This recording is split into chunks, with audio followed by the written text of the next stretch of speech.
तो सदन की कार्यवाही के दौरान क्या कुछ सवाल जवाब रहे वो हम आपको सुनवा रहे थे। इसी बीच लगातार हरियाणा न्यूज के विशेष संवाददाता गुलशन ग्रोवर भी सदन की कार्यवाही के बाद मौजूद है सदन के आसपास ही और विधायकों से बातचीत कर रहे हैं। जी गुलशन।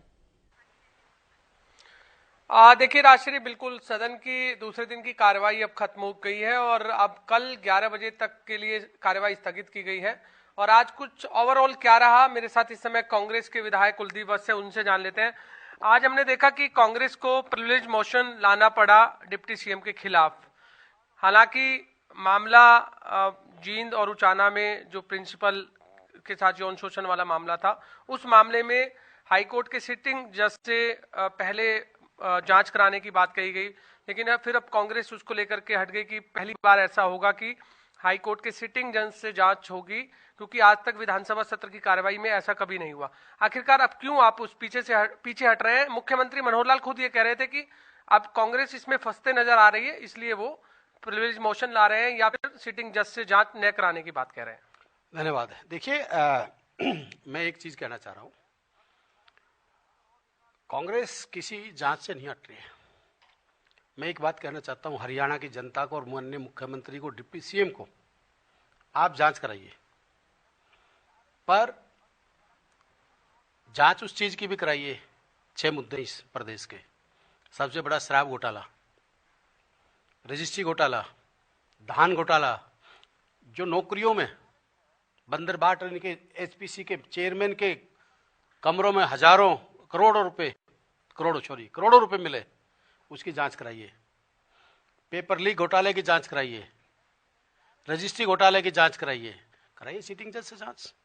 मुख्यमंत्री जी कह रहे हैं कि पीछे हट रहे हैं, हम कोई पीछे नहीं हट रहे, पर वो एक पक्ष के एमएलए भी एक चीज कह रहे थे, सीनियर दादा गौतम ने भी कहा कि ये सदन की गरिमा के खिलाफ है। एक विधायकों की आपस की बात, हर विपक्ष और पक्ष एक दूसरे पर ब्लेम लगाते हैं, पर ये पहली बार इस सदन में जो कर रहे हैं कि सिटिंग जज से इंक्वायरी। मैं कहता हूं मुख्यमंत्री में ताकत है और डिप्टी सीएम में ताकत है, कराइए ना, आप जांच कराइए। मैं कहता हूं जांच कराइए। आज ही हरियाणा की जनता, बहन बेटियों का शोषण हो रहा है, खिलाड़ियों के साथ। इनके मंत्री संदीप सिंह, जब मुख्यमंत्री छाती में हाथ मार के कहता नहीं कराऊंगा जांच, नहीं कराऊंगा, जब कहां जा रहे थे मुख्यमंत्री इस प्रदेश के? क्यों नहीं कराई गई जांच? कराओ ना आप संदीप सिंह की। तो ये हाथी के दांत दिखाने के कुछ और है। मैं एक चीज कह रहा हूं बीजेपी के नेताओं को और बीजेपी के गवर्नमेंट को, जेजेपी और बीजेपी गवर्नमेंट को, रोड से लेकर सड़क तक प्रत्येक उस व्यक्ति की आवाज हम विधानसभा में भी लड़ाई लड़ेंगे, रोड पे भी लड़ेंगे। और जो अत्याचार आज युवाओं के साथ, बिजनेसमैन के साथ, किसान के साथ, बीपीएल परिवारों के साथ, प्रदेश के युवाओं के साथ, मिडिल बिजनेसमैन के साथ जो अत्याचार आप कर रहे हो, ये जो कुक्रम आपने हरियाणा के अंदर करे, इनका छुपा नहीं सकते। लेकिन आज कांग्रेस हमने देखा कि कई मुद्दों पर सत्ता पक्ष को घेरती नजर आई, लेकिन वहीं जब मुख्यमंत्री ने जो आंकड़ा पेश किया, चाहे वो HKRN से भर्ती का मामला हो, उन्होंने कहा कि हमने हरियाणा कौशल रोजगार निगम के तहत जो पारदर्शिता से नौकरियां दी, पहले नेताओं की एक पर्ची जाती थी तब नौकरियां मिलती थी, हमने अब ट्रांसपेरेंसी नौकरियां दी। उन्होंने आज आंकड़े में ये भी बताया कि कितनी नौकरियां सरकार ने दी। पिछली सरकार के 10 साल और हमारी सरकार के बीच की गई भर्ती का अगर तुलनात्मक अध्ययन करें तो हमारी सरकार के वक्त में 15,000 भर्ती हरियाणा पब्लिक सर्विस कमीशन के जरिए की जा रही हैं। मतलब आप कहते हो कि भ्रष्टाचार के तहत नौकरियां दी, वो कहते हैं कि हम ट्रांसपेरेंसी के तहत नौकरियां देते हैं। तो फिर इसमें मुख्यमंत्री ने आज सदन में सारी बात मुख्यमंत्री जी मेरे को ये बताइए, अभी एक HCS की भर्ती हुई है, 10 में से 7 बंदे बाहर के कैसे लग गए? उसमें 70 SGO लगे, 92 लगे, 72 हरियाणा से बाहर से कैसे थे? जहां आप HRM की बात कर रहे हैं, आज HRM का एक बच्चा कोई पंचकुला में लगा है और वो जाके नौकरी कर रहा मेवात में। मैं मुख्यमंत्री से पूछना चाहूंगा ये कौन सा इंसाफ है? रही बात 10 साल की, वो तो हरियाणा की जनता बताएगी कि 10 साल में कितने रोजगार दिए।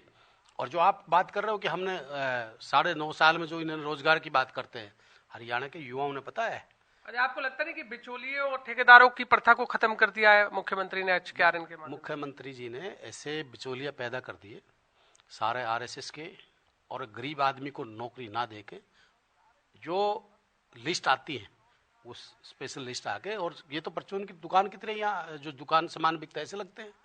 कई की बात करते हैं मुख्यमंत्री जी। मुख्यमंत्री जी अभी यहाँ सदन में बैठ के और कोठी में बैठ के नहीं, मुख्यमंत्री जी जब गांव में जाओगे ना जब पता लगेगा। अब एक बात और बताइए विधायक जी कि CMIE के जो आंकड़े हैं, पहले 28% कांग्रेस CMIE के आंकड़े दिखाती थी कि 28% हरियाणा में बेरोजगारी है, लेकिन आज तो मुख्यमंत्री ने यह भी कह दिया कि CMIE के आंकड़े ही अब बताते हैं कि हरियाणा में 7% बेरोजगारी है केवल। मुख्यमंत्री वो आंकड़ा दिखाए ना, फिर दिखाए, बोलने से पहले दिखाए ना, हमने तो दिखाए थे।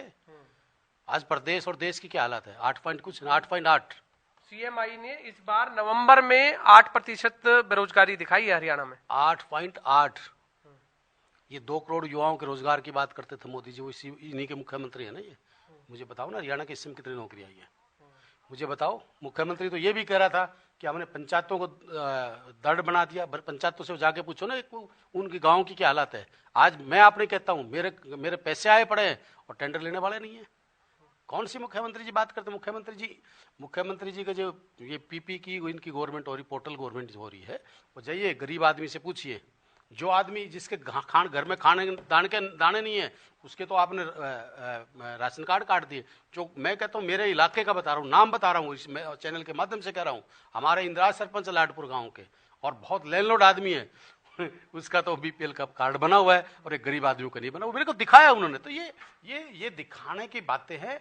और हरियाणा के देखिए मुख्यमंत्री जी, मेरे कहने से, मुख्यमंत्री जी के या किसी और के कहने से कुछ नहीं होता। जब प्रदेश की जनता, आप जाओगे लोगों के अंदर, जब पता लगेगा कि लोगों को कल आपका तनाव दूर करने के लिए कल 7 बजे से और 9 बजे तक 2 घंटे की एक क्लास आपकी लगी है नीचे हरियाणा निवास में ही, क्योंकि हम अक्सर देखते हैं कि विधानसभा सत्र में पक्ष और विपक्ष आपस में काफी बहस करता हुआ नजर आता है और कई बार तनाव की स्थिति आ जाती है। अब आपका तनाव दूर करने के लिए यहाँ पर क्लास लगाई जा रही है। देखिए कांग्रेस के किसी भी विधायक को कोई तनाव नहीं है। तनाव मुख्यमंत्री जी और उनके BJP और JJP के नेताओं पे है। वो अपना तनाव दूर करें। हमें जनता की आवाज बनना है, जनता की आवाज को रोड से लेकर विधानसभा तक हमने उठाना है। और जहां तक तनाव की बात है, तनाव है इस प्रदेश की जनता की। मुख्यमंत्री जी इस जनता की का तनाव दूर करें, युवाओं का तनाव दूर करे, किसान का तनाव दूर करे, बिजनेसमैन का तनाव दूर करे, गरीब आदमी को जिनको सारे आपने जो उनके थे गरीब आदमी की जो योजना थी वो सारी बंद कर दी, उनका बिल्कुल। राजश्री, आपने सुना कांग्रेस से विधायक है कुलदीप वत्स, जो कि आज सदन में भी अपनी उन्होंने बात रखी और अभी भी लगातार सत्ता पक्ष को घेरते हुए नजर आ रहे हैं। जी बिल्कुल, बहुत बहुत शुक्रिया गुलशन तमाम जानकारी और इस बातचीत के लिए। तो एक तरह से देखा जाए तो बादली विधायक कुलदीप वत्स यहाँ पर सरकार को घेरते हुए नजर आए। उन्होंने कई मुद्दों पर अपनी बात रखी है, BPL कार्ड का उन्होंने मुद्दा उठाया। तो इस तरह से कई मुद्दे रहे जो आज सदन की कार्यवाही में नजर आए। कुल मिलाकर सदन में आज गर्माहट देखने को मिली।